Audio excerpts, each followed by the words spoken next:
and welcome to another brand new episode of This Week in Disney History. I am your host, Milo Beasley. We have a ton of things today. Or this week. We have a ton of things this week because it is This Week in Disney History. A couple big Star Wars news, a couple sad tidbits, but we're going to go ahead and jump right into it. This week in Disney history, we're going to start off with December 13th, 1971. A movie I have not seen. Bedknobs and Broomsticks makes its debut. I know I'm the guy telling you all about the cool things, and then I haven't even seen the cool things. So maybe today on its 49th anniversary, today's the day that I watch Bedknobs and Broomsticks. Also on this date, December 13th, 2005, Kronk's New Groove. Straight to DVD. I actually enjoy Kronk's New Groove. I enjoy Kronk. I think he's cool.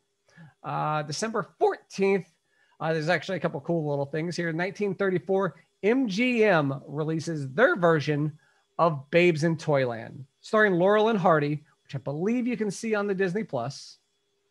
Also, then fast forward a couple of years, I don't know, math years. 1961, I should have done the math ahead of time, and then I would have had it ahead. 1961, the same date, Disney releases their version of Babes in Toyland. But MGM's has Mickey Mouse. So who's the more Disney film? Disney. Moving on, 1984, December 14th, 1984, Tim Burton releases Frankenweenie.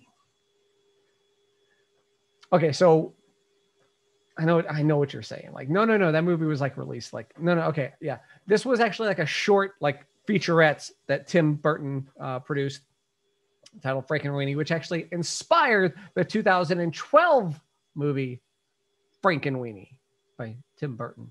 So Tim Burton stole from himself. 2003, December 14th, 2003, my favorite Disney resort.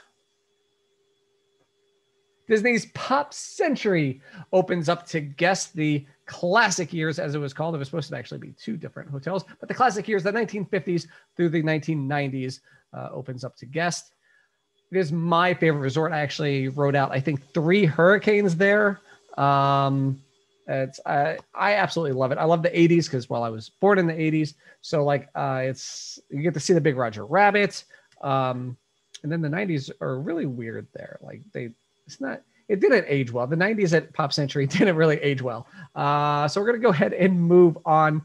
This date, December 14th, 2017, Disney announces a $52.4 billion purchase of 21st Century Fox. Now, it wouldn't actually come to fruition until, I believe, July of the following year, but $52.4 billion. Hey, Disney, you want to adopt me or something? Moving on to December 15th. This is where it gets sad. December 15th, 1966. Walter Elias Disney passes away on this date, 1966. Really not sure what to say here. They actually did not shut down. You might actually think that they shut down Disneyland Park. They did not. They said Walt would not want the park shut down. He would want people to enjoy it. So they did not shut down Disneyland Park. That's pretty much all we're going to talk about there because it's, again, sad day. So we're going to move on. This date, 1973, December 15th, 1973. Pirates of the Caribbean opens at the Magic Kingdom at the Walt Disney World. It looks nothing like the original now. We got the Jack Sparrow and the Barbossa, and then the hangy thing with the squid face, and I think the seagulls and the crabs still there? I don't know. 1989, this date, 1989. Speaking of openings, Star Tours opens at the MGM Studios. It's just like that. I just wrote it. And then we talked about Kronk's New Groove, but December 15th, Emperor's New Groove opened in theaters in 2000. Super underrated. If you haven't watched it, it will be one of your top 5 favorite Disney animated movies of all time. I promise. You take that to the bank. If you don't, you sue Cusco. And then this date, 2017, December 15th, 2017, Star Wars The Last Jedi premieres in theaters. It was okay, I guess. And I mean, it's not one of the, maybe we'll get to a ranking system later on. But moving on to December, don't hate me because I didn't love The Last Jedi. December 16th, 1929. 4 separate entities. Let's see if I can remember these, or at least try to read them off the screen without you realizing that I'm reading off the screen. 4 separate entities. Walt Disney Productions, Walt Disney Enterprises,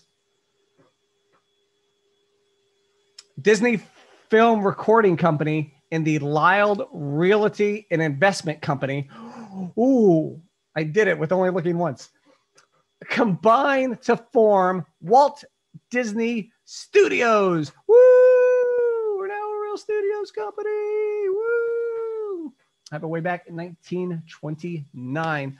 Ironically, the same date, December 16th, but 1952, WED Enterprises is founded by Walt Disney. So this would become what are known as Imagineers. He took his best artists, his best idea guys, and said, "We're gonna make a theme park in 3 years. Do it," and they did it. And now we have Disneyland. Woo!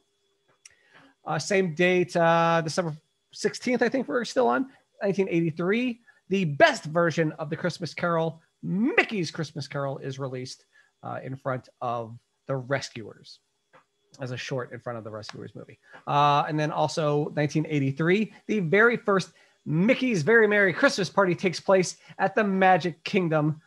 One of my favorite all-time events at the Magic Kingdom.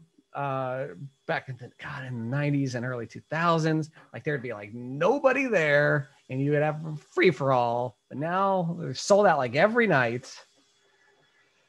It's going to be crazy next year when it opens back up. And then again, sad news, 2009, this is date 2009, Roy E. Disney, who's Walt's nephew, passes away at the age of 79.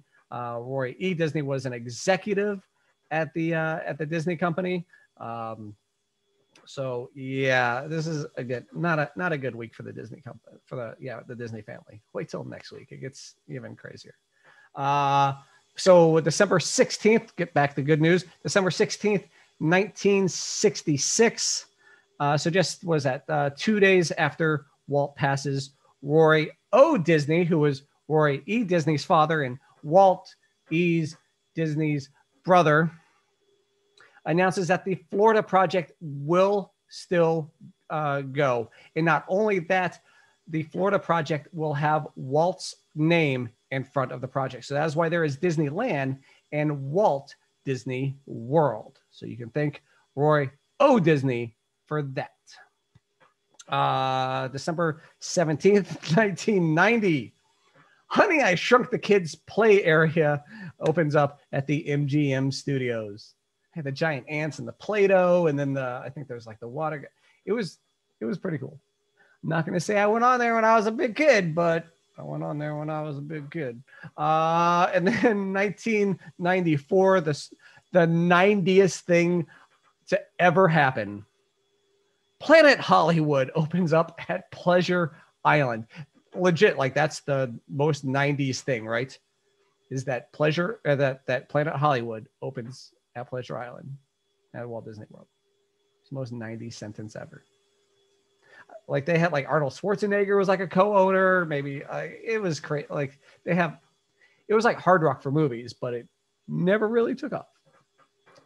Moving on, December 18th, 1971, the very first year of Magic Kingdom saw the very first night of the Candlelight Processional at the Magic Kingdom at the Walt Disney World. They had actually been doing the Candlelight Processional at Disneyland. So on Disney World's first year, they carried it over and brought it over there. I know you guys may be used to seeing the Candlelight Processional at Epcot, but it was held at at the Magic Kingdom. I had this written down and I completely forgot. I think it was 94 that they moved it over to Epcot. I should have remembered that better. But yes, in the very first host, Neil Patrick. No, I'm kidding. He doesn't like. He's the best though. But Rock Hudson. Rock Hudson was the first narrator at the Magic Kingdom's Candlelight Processional. And then moving on, the last day of this week, December 19th. We're here. We're finally here at the end of the week. 1984 was the very first ever. This dates December 19th, 1984. The very first ever. Let's see if I can get this right. Country Bears Jamboree, Country Bears Christmas. That wasn't as hard. It was a lot of words, but it wasn't as hard when I said it out loud. Yeah, so the very first Country Bears Christmas show is performed at the Magic Kingdom. Then it was a seasonal thing, and then still doesn't compare to Country Bears in Tokyo. But nonetheless, we're going to move on. This date, December 19th, 1998, was the very first day that guests got to ride Test Track at the Epcot Center as a soft opening. The very first soft opening occurred for guests at the Epcot Center for Test Track. That was like when I had the crash. We talked about this last week. I still had the crash test dummies and you went through the thing. It was cool. And then finally this date 2 years ago, 2018, Mary Poppins Returns hits the big screen. So still haven't seen it. So we start off with something I haven't seen and we end with something I haven't seen. But you know what else people still haven't seen? This show is because you're not telling enough people about it. So please, I ask you subscribe, follow, like, and share. Horrible segue. Please tell all your friends. But actually, in a couple of weeks at the beginning of the year, I'm actually going to be moving this show to a podcast form. So that way we could talk even longer and hang out even longer for things like this. And we can go into more detail and you can hang out with me in your car and all that other stuff. So yes, so December 19th, 2018, Mary Poppins Returns. Next week, same YouTube's I Return in the Facebook. So thanks for hanging out with me and we'll see you next week for This Week in Disney History. I hit everything.